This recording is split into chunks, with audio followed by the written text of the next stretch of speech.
وعلى آله وأصحابه أجمعين أما بعد أعوذ بالله من الشيطان الرجيم بسم الله الرحمن الرحيم يرفع الله الذين آمنوا منكم والذين أوتوا العلم درجات المجادلہ کاٹمنڈو ویلی یونٹ کے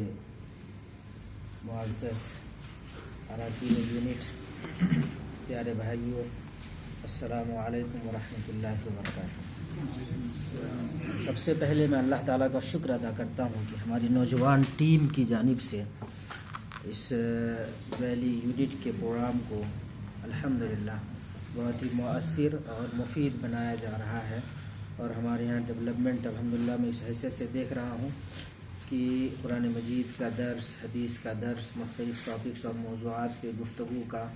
جو ایک سلیقہ ہوتا ہے اور جو انداز ہوتا ہے اس میں بڑی تبدیلی آئی ہے اور پختگی آئی ہے، یعنی ڈے بائی ڈے امپرومنٹ میں دیکھ رہا ہوں۔ اس پر میں اللہ تعالیٰ کا شکر ادا کرتا ہوں کہ واقعی ہم بھائیوں نے، آپ تمام بھائیوں نے محنت کی ہے اور آپ محنت کر رہے ہیں۔ میں اللہ تعالیٰ سے دعا کرتا ہوں کہ اللہ تعالیٰ ہم لوگوں کو مزید موضوعات کی گہرائی کو سمجھنے اور اسی لحاظ سے ہمیں ایک فعال ایکٹیو یونٹ کی حیثیت سے اس یونٹ کو متعارف کرانے کی اور اس یونٹ کو ایک پرمغز یونٹ کے پروگرام کی حیثیت سے پیش کرنے کی اللہ تعالیٰ ہم لوگوں کو توفیق اور صلاحیت عنایت فرمائے۔ آج میں نے آپ کے سامنے جو بات رکھنی ہے وہ بہت علمی گفتگو نہیں رکھنی ہے۔ ہمارے منصوبہ عمل میں تربیت و تزکیہ سب سے پہلا چیپٹر ہے کہ جو اسلامی سنگھ نیپال کیا کہتے ہیں کہ پلان کرتی ہے 2 سالہ میقات کے لیے، تو اس پلان میں ایک بنیادی حیثیت ہے تربیت اور تزکیہ کو، کہ یعنی انفرادی تربیت اور تزکیہ کرنے کو، یعنی ہم اپنی ذات کو، اپنے آپ کو کیسے اسلامائز کر سکیں، کیسے بہترین ایک اسلامی کیڈر کی حیثیت سے ہماری پہچان اور شناخت ہو سکے، کیسے ہمارا تعلق اللہ سے مضبوط ہو سکے، اور کیسے اس تعلق کی بنیاد پہ ایمان کی گہرائی ہمارے دل میں اتر جائے اور پھر اس کے اثرات کتنے مضبوط ہوں کہ دنیا ادھر سے ادھر ہو جائے، ہم جو نصب العین ہے اسلامی سنگھ یا تحریک اسلامی کا، اس نصب العین سے ہم ڈائلیوٹ نہ ہو سکے، ہم اس پر قائم رہ سکے سارے حالات کے باوجود۔ وہ جو انفرادی تربیت و تزکیہ ہے اس ضمن میں ایک بہت بنیادی رول ہے، میں نے اس کو اور بھی پارشل کیا ہے، وہ ہے مطالعہ، یعنی کتابوں کا مطالعہ کرنا، ٹاپکس کا مطالعہ کرنا، اس کی کیا اہمیت ہے، اس موضوع پر میں آپ کے سامنے کچھ باتیں رکھوں گا۔ قرآن مجید میں اللہ تعالیٰ نے، ابھی آپ کے سامنے میں نے سورہ المجادلہ کی ایک آیت پڑھی کہ یرفع اللہ الذین آمنوا منکم والذین اوتوا العلم درجات، اللہ تعالیٰ اہل ایمان کے مقام کو بلند کرتا ہے، اور پھر اسی کے ساتھ ساتھ اللہ تعالیٰ نے فرمایا کہ والذین اوتوا العلم، جن کو اللہ تعالیٰ نے علم دیا ہے، وزڈم اور نالج دیا ہے، اس کے مقام کو بلند کرتا ہے۔ یعنی عام لوگوں میں ان جنرل جو پوری دنیا انسانیت ہے یا کائنات میں جتنے انسان ہیں، ان سارے لوگوں میں جن لوگوں کو اللہ تعالیٰ مقام اور مرتبے کے لحاظ سے بلند کرتا ہے، اس کو 2 کیٹیگری میں اللہ تعالیٰ نے رکھا ہے۔ ایک وہ لوگ جو اللہ پر ایمان لانے والے ہیں، الحمدللہ رب العالمین ہم سب لوگ مومن ہیں، تو ایک مقام ہمارا اس بنیاد پہ بلند ہے، اور دوسرا مقام اللہ تعالیٰ نے فرمایا کہ والذین اوتوا العلم، جن کو علم دیا گیا ہے ان کے مقام کو بھی اللہ تعالیٰ بلند کر دیتا ہے، ان کو بھی اللہ تعالیٰ یعنی ممیز کر دیتا ہے۔ تو قرآن مجید کی اس آیت سے جو تربیتی بہت سارے پہلو نکلتے ہیں، اس کا تذکرہ نہ کر کے صرف یہ پہلو میں آپ کے سامنے رکھنا چاہتا ہوں، اجاگر کرنا چاہتا ہوں کہ مطالعہ کی اور علم کو حاصل کرنے کی بڑی اہمیت ہے اللہ تعالیٰ کے یہاں۔ اہل علم جو ہیں دنیا میں ہمیشہ نمایاں رہتے ہیں، بلند ہوتے ہیں، اور دنیا میں جتنی ترقیات ہوئی ہیں ان سب کی بنیاد بھی علم ہی ہے۔ یعنی جو لوگ جتنا مطالعے کے لحاظ سے ساؤنڈ ہوتے ہیں، علم کے لحاظ سے جتنا مضبوط ہوتے ہیں، طاقت اور قوت بھی اللہ تعالیٰ لا کر کے سیکیور کر دیتا ان لوگوں کے ہاتھوں میں۔ ہم دیکھ لیتے ہیں کہ دنیا کی جو بڑی قوتیں ہیں، جس وقت اسلام سب سے بڑی قوت کی حیثیت سے، مسلمان سب سے بڑی قوت کی حیثیت سے دنیا میں مانے جاتے تھے، اس وقت علم کا سارا منبع کن کے پاس تھا؟ مسلمانوں کے پاس تھا، ساری معلومات مسلمانوں کے پاس تھی۔ قرآن کا علم ہو، سنت کا علم ہو، نبی صلی اللہ علیہ وسلم کی سیرت کا علم ہو، ریاضی کا، میتھمیٹکس کا علم ہو، ایسٹرونومی کا علم ہو، جو بھی معلومات تھی انسانوں کے پاس، ان میں میکسیمم معلومات اللہ کے ماننے والے اہل ایمان کے پاس تھی۔ چنانچہ یہ لوگ دنیا میں جہاں بھی گئے انہوں نے ایک تہذیب کی بنیاد ڈالی جو اسلامی تہذیب تھی، جو اللہ کی بنائی ہوئی ایک تہذیب تھی۔ ایک ایسی سوسائٹی کی بنیاد ڈالی جو سوسائٹی تعلیمی لحاظ سے انرچ تھی، بہت مالدار تھی۔ یہ مثال اکثر دی جاتی ہے کہ جس وقت کیا کہتے ہیں کہ یورپ کے قلب میں اسپین میں اسلام پہنچا اور اسلام جب وہاں مضبوط ہوا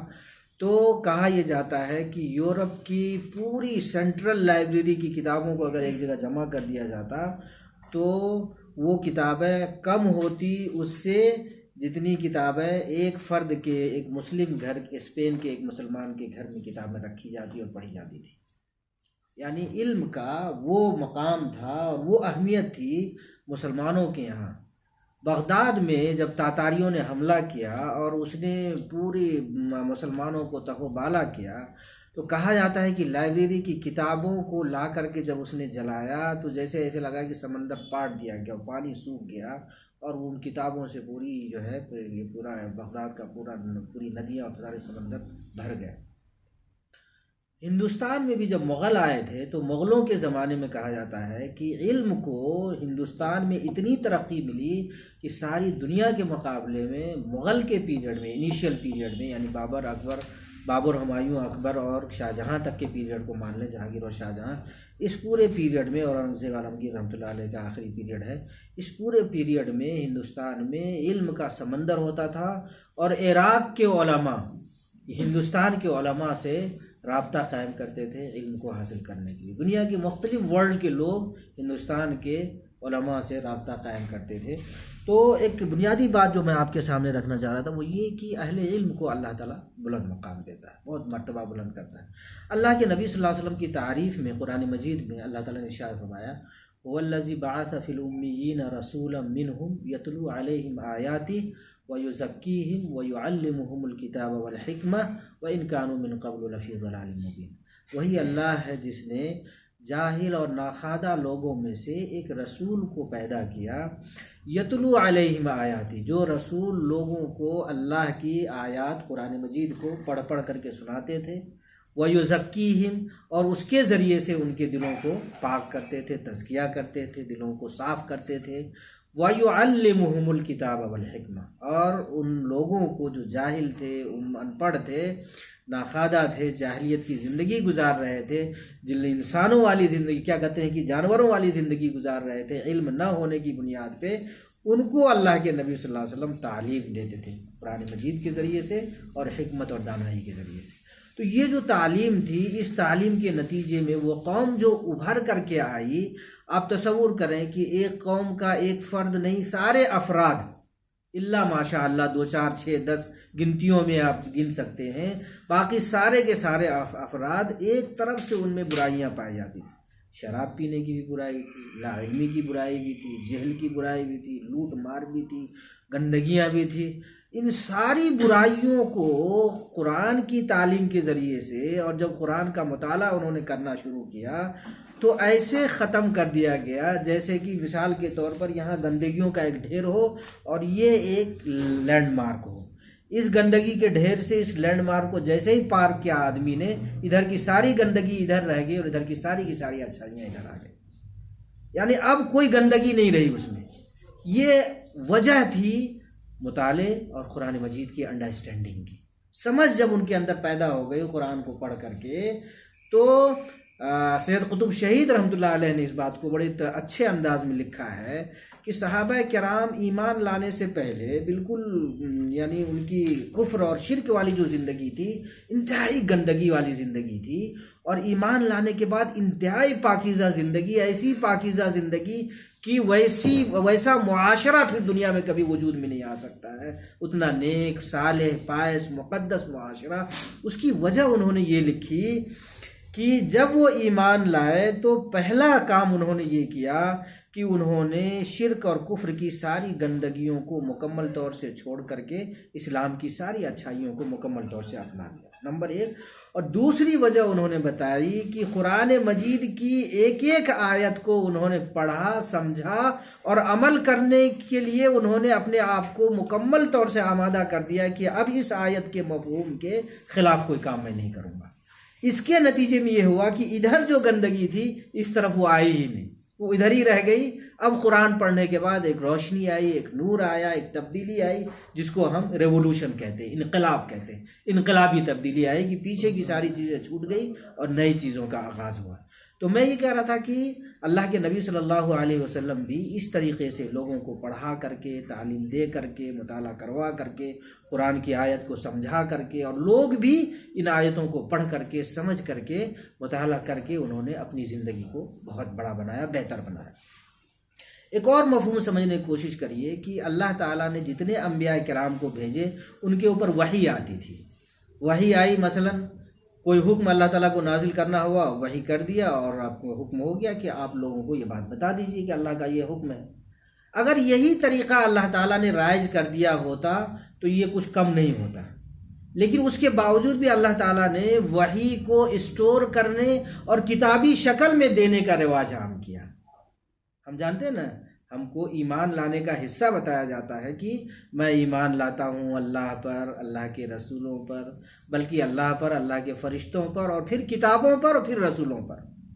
تو اللہ کی کتابوں پر ایمان لانے کا مفہوم گویا یہ ہوا کہ اللہ تعالیٰ جس قوم میں تبدیلی، یعنی ایک بڑا انقلابی تبدیلی جو اللہ تعالیٰ دیکھنا چاہ رہے تھے، اس کی ایک وجہ ہے کتاب جو اللہ تعالیٰ نازل فرمائی، تاکہ اس امت کے لوگ اس کتاب کو پڑھیں، اس کتاب کو سمجھیں، اور اس کتاب کو پڑھ کر کے، سمجھ کر کے ایک انقلابی تبدیلی ان میں آئے۔ اس کے اثرات قوم کی تہذیب کی، ثقافت کی کیا کہتے ہیں، ریولوشنری کیا کہتے ہیں تبدیلی میں اس کتاب کا امپورٹنٹ رول ہو۔ یہ بہت بنیادی چیز ہے۔ اس سے بھی ہم لوگ سمجھ سکتے ہیں کہ پڑھنے اور مطالعے کی کتنی اہمیت ہے۔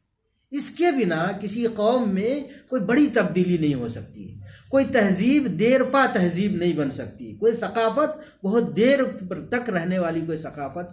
وجود میں نہیں آ سکتی ہے، یا کوئی انسان، اس انسان کی تعمیر، اس کی شخصیت کی تعمیر جب تک وہ مطالعہ نہ کرے تب تک اس شخصیت کی تعمیر و ترقی نہیں ہو سکتی ہے۔ اس لیے بنیادی طور پر ہم لوگوں کو یہ بات سمجھنی چاہیے کہ مطالعے کی بڑی اہمیت ہے اور علم حاصل کرنے کے لیے یہ بہت ضروری ہے۔ پرانے زمانے کے کئی سارے شعراء نے بھی بڑی اہم باتیں کہی ہے۔ ان میں سے ایک شاعر نے یہ کہا ہے کہ شاعر کا ایک، بلکہ میں نے شعر کا ایک ٹکڑا آپ کے سامنے رکھا ہے، وَخَيْرُ جَلِيسِ الْمَرْءِ كُتُبٌ تُفِيدُهُ۔ ایک انسان کا سب سے بہترین دوست جو ہو سکتا ہے وہ کتابیں ہیں جو اس کو فائدہ پہنچاتی ہیں۔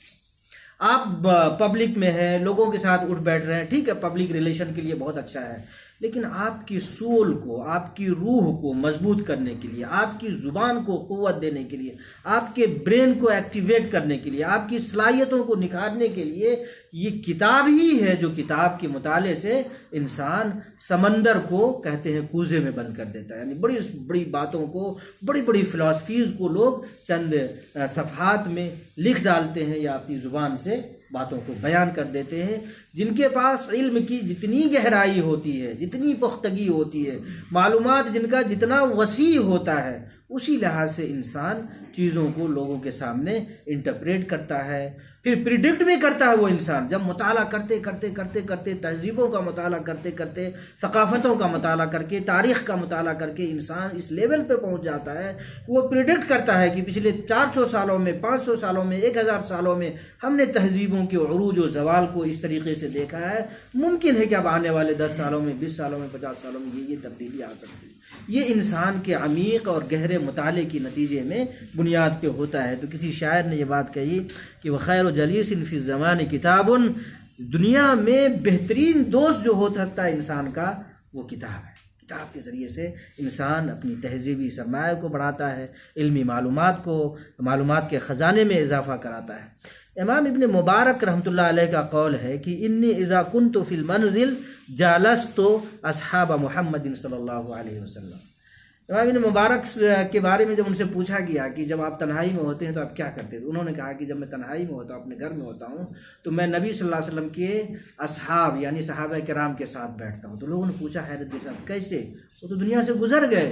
تو پھر انہوں نے بتایا کہ ان کی لکھی ہوئی کتابیں، ان کی زندگی کے واقعات اور حالات جو بعد میں لکھے گئے ہیں، نبی صلی اللہ علیہ وسلم کی سیرت، ان چیزوں کو میں پڑھتا ہوں تو مجھے لگتا ہے کہ میں نبی صلی اللہ علیہ وسلم کے ساتھ ہوں، مجھے لگتا ہے کہ اپنے صحابہ کرام کے میں ساتھ ہوں، اور اس طریقے سے میرے ایمان میں مضبوطی آتی ہے، پختگی آتی ہے، روشنی اترتی ہے۔ یہ امام ابن مبارک رحمۃ اللہ علیہ نے فرمایا۔ امام زہری رحمۃ اللہ علیہ کے بارے میں کہا جاتا ہے کہ کتابوں کے اس قدر رسیہ تھے اور اتنا مطالعہ کرتے تھے، وہ اتنا پڑھتے تھے اپنے گھر میں وہ،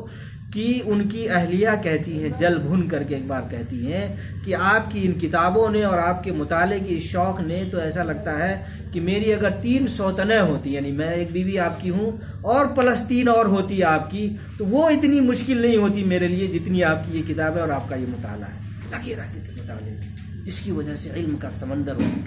علامہ ابن رشد رحمۃ اللہ علیہ کے بارے میں آتا ہے، جو قرآن کے بھی ماہر تھے، سائنس کے بھی ماہر تھے، جراحت یعنی سرجری کے بھی ماہر تھے، اور بہت سارے ایسٹرولوجسٹ بھی تھے، وہ بہت سارے علوم کے ماہر تھے۔ ان کے بارے میں کہا جاتا ہے کہ انہوں نے زندگی میں ایک بار لکھا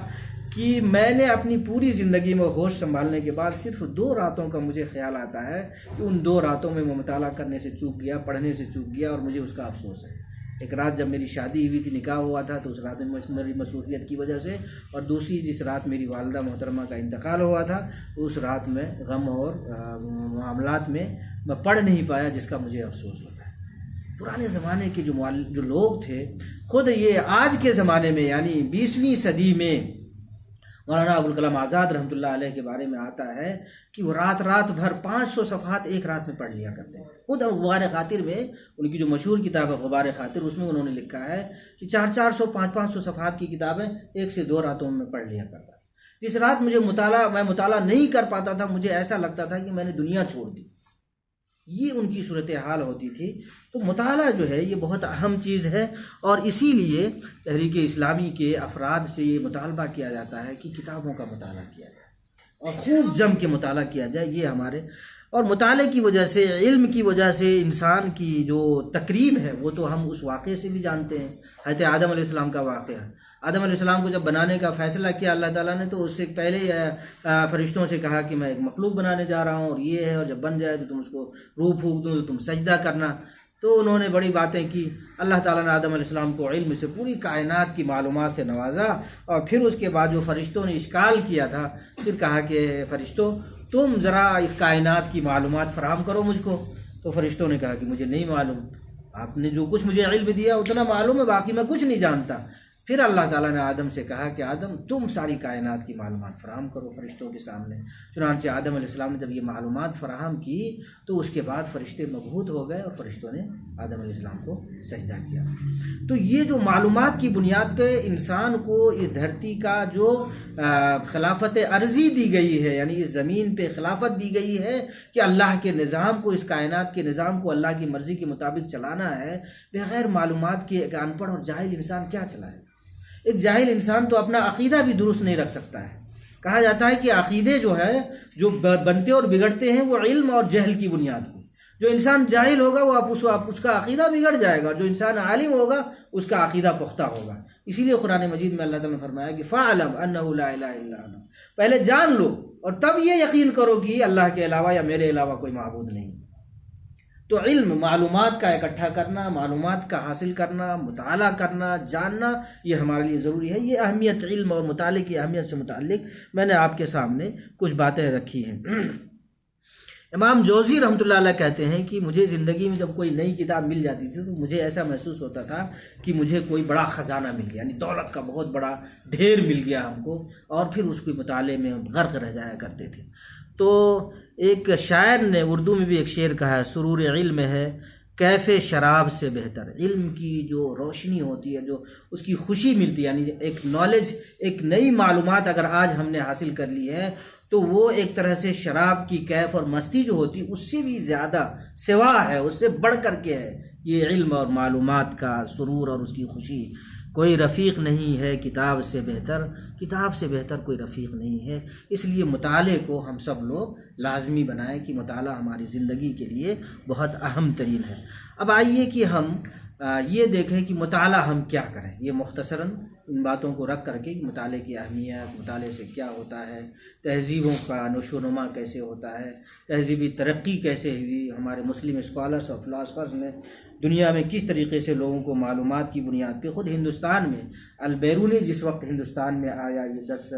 1012-13 کی بات ہے، تو اس وقت ہندوستان کا سفر کرنے کے بعد البیرونی نے یہ کہا کہ ہندوستان کے لوگ ڈارک ایج میں ہیں، اندھیرے میں ہیں. کتنی معلومات تھی ان کے پاس کہ جب وہ ہندوستان میں آئے اس زمانے میں، یعنی وہ ہسٹوریکل پیریڈ ہے ہندوستان کا، اس پیریڈ میں آ کر کے البیرونی نے یہ کہا کہ ہندوستان کے لوگ اندھیرے میں جی رہے ہیں. اور اس وقت انہوں نے جو علم ہندسہ کی معلومات، اس وقت انہوں نے جو ایسٹرونومی کی معلومات، تاریخ کی چیزیں انہوں نے جو منضبط کر دی، انہی کتابوں کی بنیادوں پر ہندوستان کی تاریخ کو، میڈیول انڈین ہسٹری اور ماڈرن ہسٹری کو لوگوں نے کمپائل کیا اور اس کو ڈیولپ کیا.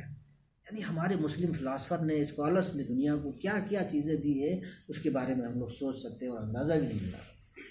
تو مطالعہ اور علم بہت بنیادی چیز ہے. اب میں آپ کے سامنے یہ بات رکھنا چاہتا ہوں کہ تحریک اسلامی نے انفرادی تربیت اور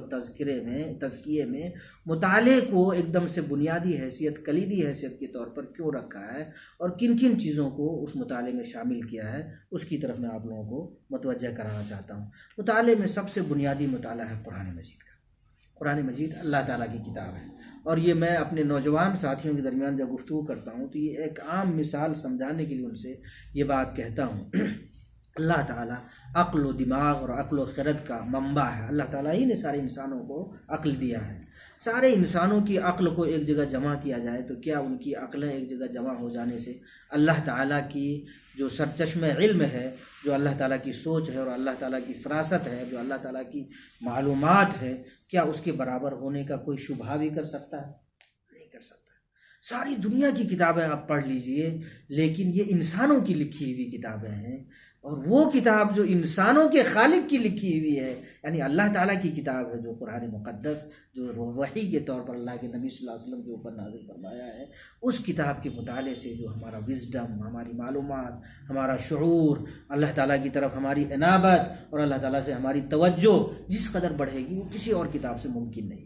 اسی لیے اللہ تعالیٰ نے فرمایا کہ ذالک الکتاب لا ریب فیہ، اس کتاب میں کوئی شبہ نہیں، ھدی للمتقین، اور متقین کے لیے ہدایت کی کتاب. اور دوسری جگہ اللہ تعالیٰ نے فرمایا کہ سارے انسانوں کے لیے ہدایت کی کتاب. اور عقل والوں کو اللہ تعالیٰ نے ایک طرح سے جھنجھوڑا ہے، کہا ہے کہ افلا یتدبرون القرآن ام علی قلوب اقفالها، کیا یہ لوگ عقل اور شعور رکھتے ہیں تو قرآن پہ غور نہیں کرتے، یا ان کے دلوں پر تالے لگ گئے ہیں کہ اب پڑھنا ہی نہیں چاہتے، غور و فکر کرنا ہی نہیں چاہتے. قرآن مجید کے بارے میں اللہ تعالیٰ نے فرمایا کہ شفاء لما فی الصدور، دل میں جو بیماریاں پیدا ہوتی ہیں، یعنی نہ سوچنے کا روگ لگ جاتا ہے، گندی سوچ کا روگ لگ جاتا ہے، دل کی ایکٹیویٹیز رکنے لگ جاتی ہیں، دھڑکن بند ہونے لگ جاتی ہیں، دل کی تمام بیماریوں سے شفا ہے اس قرآن مجید کے ذریعے سے. اس قرآن مجید کے ذریعے سے انسان پوری ایک مہذب سوسائٹی تعمیر کر سکتا ہے. اس قرآن مجید کے ذریعے سے جتنی ترقی ممکن ہے وہ ساری ترقیاں ہو سکتی ہیں اسی قرآن مجید کے ذریعے سے. اسی لیے اللہ کے نبی صلی اللہ علیہ وسلم نے یہ بات فرمائی کہ ان اللہ یرفع بہذا الکتاب اقواما ویضع بہ آخرین، اس قرآن مقدس کے ذریعے سے کچھ قوموں کو اللہ تعالیٰ بلند کر دیتا ہے، مقام عروج عنایت کرتا ہے، اور دوسری قوموں کو اللہ تعالیٰ ذلیل کر دیتا ہے، رسوا کر دیتا ہے. جو لوگ قرآن مجید میں غور و فکر کرتے ہیں، تدبر کرتے ہیں، سوچتے ہیں، اور سوچ کر کے نئی نئی جہتیں، نئی نئی سمتیں، علم کی نئی نئی روشنیاں اور نئے نئے پہاڑ کھڑے کرتے ہیں، اللہ تعالیٰ اس قوم کو ترقی اور عروج عنایت فرماتا ہے. اور جو لوگ قرآن مجید میں غور و فکر نہیں کرتے، توجہ نہیں ہوتی ہے قرآن مجید کی طرف، ان لوگوں کو اللہ تعالیٰ ذلیل اور پست کر دیتا ہے. چنانچہ تاریخی طور پر یہ بات ثابت ہو چکی ہے کہ 14ویں صدی سے لے کر کے یہ 21ویں صدی کے اس زمانے تک مسلمانوں کا ڈاؤن فال جیسے شروع ہوا، وہ قرآن مجید سے دوری کے نتیجے میں، یعنی قرآن مجید سے الگ ہٹ کر کے جب مسلمانوں نے سوچنا شروع کر دیا تو اس کے نتیجے میں مسلمانوں کا ڈاؤن فال شروع ہوا، اور علمی ورثہ جیسے جیسے ان کے ہاتھوں سے چھنتا گیا ویسے ویسے وہ تنزلی کی طرف آتے گئے. اور 17ویں صدی میں آ کر کے جب بغداد کا بھی ڈاؤن فال ہو گیا، آلموسٹ انڈیا کا بھی ڈاؤن فال ہو گیا آلموسٹ 18ویں صدی میں آ کر کے، تب جا کر کے مسلمانوں کی ترقی جیسے ایک دم رک سی گئی. اور ساری دنیا میں ریوائولزم کا کام تحریک اسلامی نے جب شروع کیا 19ویں صدی میں، 19ویں صدی کے آخر سے، تو سب سے بنیادی کام تحریک اسلامی کا یہی ہے کہ لوگوں کو لٹریچر فراہم کرنا،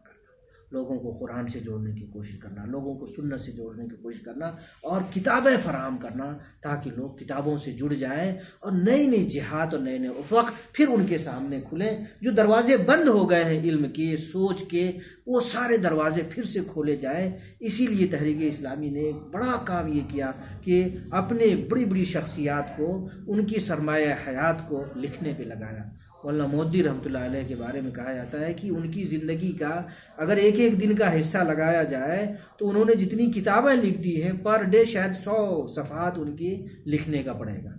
ایک دن میں تقریباً 100 صفحات انہوں نے لکھی۔ اور بھی علماء کرام ہیں، اور بھی لوگ ہیں جنہوں نے تحریک اسلامی کو یہ بنیاد فراہم کی ہے کہ کتابیں لکھی جائیں، لوگوں کو پڑھنے کا شوق دلایا جائے، لوگوں کو علم کی طرف جوڑا جائے، علم کے قریب لایا جائے، تاکہ لوگ جتنا پڑھیں گے اتنی زیادہ معلومات میں اضافہ ہوگا۔ چنانچہ آپ دیکھیں کہ جس وقت کانٹیننٹ کا بٹوارا ہوا تھا، تو اس بٹوارے کے وقت میں بھی اور اس سے پہلے مصر میں جو صورتحال پیدا ہوئی تھی کہ وہاں داڑھی پہ پابندی، قرآن پڑھنے پہ پابندی، حجاب پہ پابندی، اتنے مسائل کریٹ کر دیے گئے تھے کہ مسلم ملک میں اسلام کو دفن کیا جا رہا تھا اور دفن کر دیا گیا تھا تقریباً۔ ایسے موقع سے سید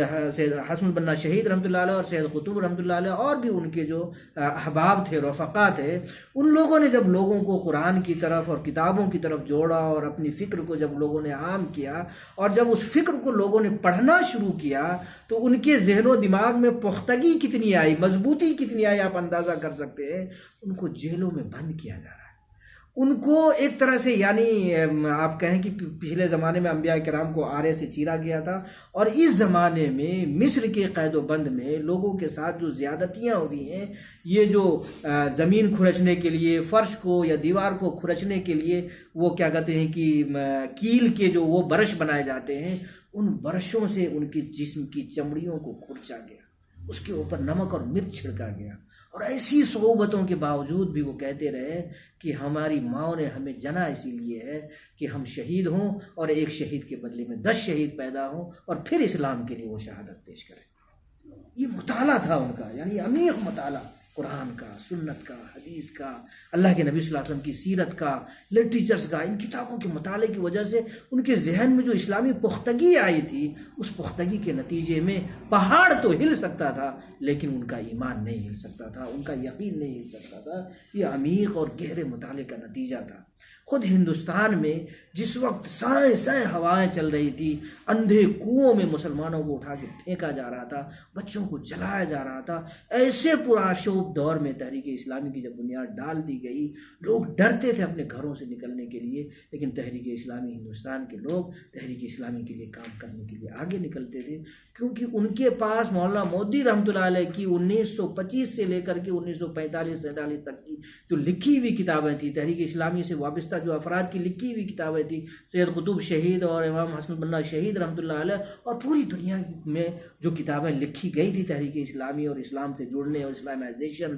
اور پین اسلامیزم سے متعلق، ان تمام لٹریچرز کے مطالعے کے نتیجے میں ان کی فکر اتنی پختہ ہو گئی تھی کہ اس کے نتیجے میں وہ ہندوستان میں تحریک کی شمع کو انہوں نے روشن رکھا، اس کو بجھنے نہیں دیا۔ حالات جتنے خراب ہوئے، ایمرجنسی لگی 1973 میں لوگوں کو جیلوں میں ٹھونس دیا گیا، ہندوستان میں سارے علماء کرام کو، تحریک کے لوگوں کو بند کر دیا گیا، ادارے بند کر دیے گئے، اس کے باوجود بھی تحریک مٹی نہیں۔ جیسے ہی وہ زمانہ ختم ہوا، پھر اس کے بعد ساری چیزیں آب و تاب کے ساتھ پھر چلنے لگ گئی۔ یہ ہے مطالعے کی وجہ سے۔ اگر انہوں نے مطالعہ نہیں کیا ہوتا، کتابیں پڑھی نہیں ہوتی، اگر ان کا ذہن راسخ نہیں ہوا ہوتا، فکری طور پر اگر وہ مضبوط نہیں ہوئے ہوتے، تو ہم سمجھ لیں کہ تحریک ٹھٹھر کر کے رہ جاتی اور مر کر کے رہ جاتی۔ خود ابھی جو کیا کہتے ہیں کہ پچھلے 7 سالوں میں مصر میں جو صورتحال پیدا ہوئی ہے، التحریر چوک پہ ہزاروں لوگوں کو شہید کر دیا گیا، خواتین کو اٹھا لیا گیا،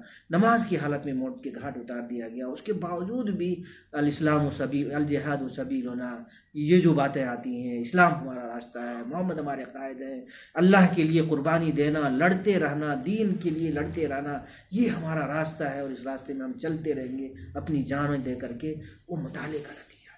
وہ راتوں میں اٹھ کر کے قرآن کا مطالعہ کرتے ہیں، وہ خواتین، وہ مائیں اپنے بچوں کو قرآن پڑھ پڑھ کر کے، سید قطب شہید کے بارے میں آتا ہے کہ ان کی ماں نے کہا کہ بیٹا ساری دنیا کی دولت کے مقابلے میں مجھے تمہارے لیے پسند یہ ہے کہ تم علم والے ہو جاؤ اور قرآن حفظ ہو جائے تمہارے سینے میں۔ جس دن سید قطب کے سینے میں قرآن محفوظ ہو گیا، حافظ قرآن ہو گئے، تو انہوں نے کہا کہ اماں تمہاری جو سب سے بہترین خواہش تھی وہ خواہش میں نے پوری کر دی، میں قرآن کا حافظ بن گیا۔ لیکن میری ایک دوسری خواہش ہے اماں کہ جس طریقے سے میں قرآن کا حافظ ہو گیا ہوں اسی طریقے سے میں قرآن کے مفہوم کا عالم بن جاؤں، اور اس دن میں تمہارے دوسری خوشی انشاءاللہ دوں گا۔ اور پھر سید قطب لگ گئے جب قرآن کے مطالعے میں، تو فی ظلال القرآن جیسی وہ کتاب انہوں نے وہ تفسیر لکھی ہے کہ جس تفسیر کے بڑے بڑے علماء پڑھتے ہیں، اور بڑے بڑے اسکالرس ہیں سید قطب شہید کی کتاب کو پڑھنے کے بعد، وہ کمیونزم کو ماننے والے، اشتراکیت کے ماننے والے، سوشلزم کو ماننے والے، کیپٹلزم کے ماننے والے، کسی بھی فکر اور فلسفہ کے ماننے والے لوگ ہوں، سید قطب شہید رحمۃ اللہ علیہ کی اس کتاب کو پڑھنے کے بعد، اس تفسیر کو پڑھنے کے بعد ان کی زندگی میں ایک انقلابی تبدیلی پیدا ہو جاتی ہے۔ ساری دنیا میں اگر تفسیروں کا مطالبہ اور مانگ اگر ہے تو اس کتاب کا فی ظلال القرآن کی مانگ ساری دنیا میں پائی جاتی ہے۔ تو میرے کہنے کا مطلب یہ تھا کہ مطالعہ کرنا، گہرا مطالعہ کرنا، عمیق مطالعہ کرنا، اس سے ہمیں نصب العین سے وابستگی ہوتی ہے، اللہ سے قربت حاصل ہوتی ہے۔ علم جب گہرا ہوتا ہے تو پھر انسان اس علم کا، اس فلسفے کو عام کرنے کے لیے انسان تگ و دو کرتا ہے، یعنی باہر سے آؤٹر موٹیو نہیں چاہیے اس کو، اندر سے اس کی قوت جو ہے اس کو زندہ کرتی ہے، متحرک کرتی ہے، ایکٹیویٹ کرتی ہے، موٹیویٹ کرتی ہے کہ وہ اس کام کے لیے آگے بڑھیں، تحریک کے کام کے لیے، اللہ کے دین کے لیے آگے بڑھیں۔ اور اگر علم نہیں ہے تو باہر سے تقریریں ہوتی جائیں گی، اور ہر تقریر کے بعد ہوگا کہ میری تربیت نہیں ہو پائی، ہر تقریر کے بعد یہ ہوگا کہ ہماری تربیت نہیں ہو پائی، ہمارا تزکیہ نہیں ہوا۔ تزکیہ اندر کی چیز ہے، سول روح کا تزکیہ ہے، اور اس میں مطالعے کا سب سے بنیادی اور کلیدی رول ہے۔ یہ ہمارے لیے سمجھنا بہت ضروری ہے، اس کی طرف میں نے آپ کے سامنے توجہ دلائی۔ تو قرآن مجید کا مطالعہ، اس کے بعد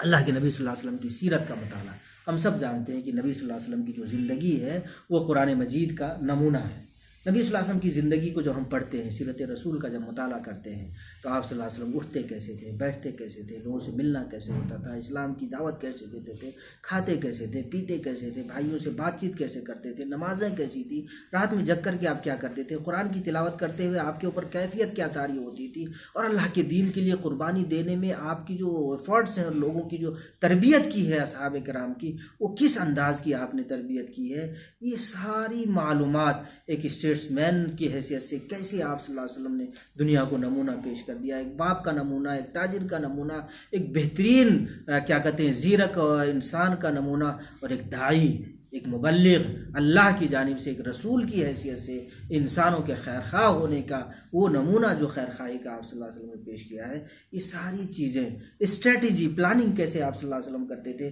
مشکل حالات میں کیا آپ کے طریقے ہوتے تھے، اور آسان حالات میں آپ کس طریقے سے زندگی گزارتے تھے، یہ ساری چیزوں کی معلومات ہمیں سیرت کی سے، اللہ کے نبی صلی اللہ علیہ وسلم کی سیرت سے پتہ لگتا ہے۔ ہم لوگ کبھی کبھی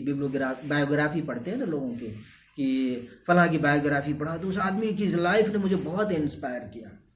اللہ کے نبی صلی اللہ علیہ وسلم کی لائف کو پڑھی نا، کتنا انسپائر ہوں گے آپ۔ اور سیرت کا مطالعہ صرف ایک بار نہیں، پوری لائف سیرت کا مطالعہ کرتے رہیے۔ آپ صلی اللہ علیہ وسلم کی زندگی کے واقعات کو پڑھتے جائیے اور اس پہ غور کریے ٹھہر کر کے، ان واقعات میں ہمیں کیا نصیحتیں ملتی ہیں، ان نصیحت کو حاصل کرنے کی کوشش کریں۔ تو سیرت کا مطالعہ اسی لیے تحریک اسلامی نے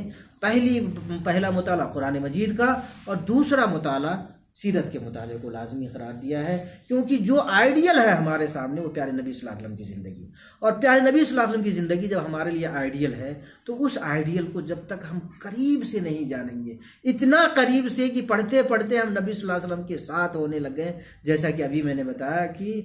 وہ انہوں نے کہا بہت بڑے عالم دین نے کہ میں تنہائی میں ہوتا ہوں تو اللہ کے نبی صلی اللہ علیہ وسلم اور اللہ کے نبی صلی اللہ علیہ وسلم اور آپ کے اصحاب کے ساتھ ہوتا ہوں۔ گویا ان کی کتابوں کو پڑھتے پڑھتے، ان کے واقعات کو، سیرت کے واقعات کو پڑھتے پڑھتے مجھے ایسا محسوس ہوتا ہے کہ اللہ کے نبی صلی اللہ علیہ وسلم کے ساتھ میں کام کر رہا ہوں، میں سوچ رہا ہوں تو انہیں کی طرح سے، کر رہا ہوں تو انہیں کی طرح سے، نمازیں ہو رہی تو اسی کے انداز کی، فکر و پروان چڑھ رہی تو اسی انداز کی، اس طریقے کی قربت ہو جانی چاہیے پڑھتے پڑھتے اور مطالعہ کرتے کرتے اللہ کے نبی صلی اللہ علیہ وسلم کی سیرت کا۔ تیسرا مطالعہ ہمیں نبی صلی اللہ علیہ وسلم کی زندگی کے ساتھ ساتھ صحابہ کرام کا، یعنی آپ کے اصحاب نے جو کچھ نبی صلی اللہ علیہ وسلم سے سیکھا ان کی زندگی میں وہ نمونے پائے جاتے ہیں۔ تو سیرت میں سیرت صحابہ کا مطالعہ، اس کے بعد لٹریچرز کا مطالعہ۔